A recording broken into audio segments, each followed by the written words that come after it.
मला हे काही करायचं नव्हतं, पण एका ठिकाणी मी एक गोष्ट वाचली होती की एक सच्चा भक्त देवाला हमेशा सांगायचा की मी तुझा सच्चा भक्त आहे, माझ्यावर संकट आलं तू माझ्यासोबत राहायचं. देवाने सांगितलं राहील. असं कसं राहील? अरे तू देव आणि मी भक्त, मला कसं कळणार तू माझ्यासोबत आहे?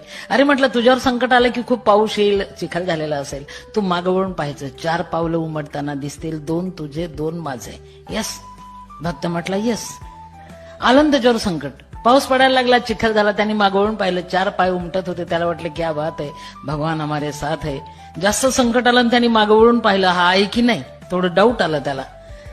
आणि नंतर लक्षात आलं की 2च पावलं उमटतात, 2 नाहीच आहे. राग आला, अरे तुला कोणी देव केलं रे, तू देव आहेस की दगड आहे रे? भांडायला गेला. देवाने सांगितलं का रे? अरे म्हटलं 2च पाय होते आणि त्यावेळेस तू नव्हता माझ्यासोबत, मला तेव्हा तुझी गरज होती. वेडा आहेस का? ज्यावेळेस 2च पाय उमटत होते ना, त्यावेळेस तू इतका थकला होता की तुला मी माझ्या खांद्यावर घेतलं होतं रे, त्यामुळे उमटणारे पाय माझे होते, तुझे नव्हते.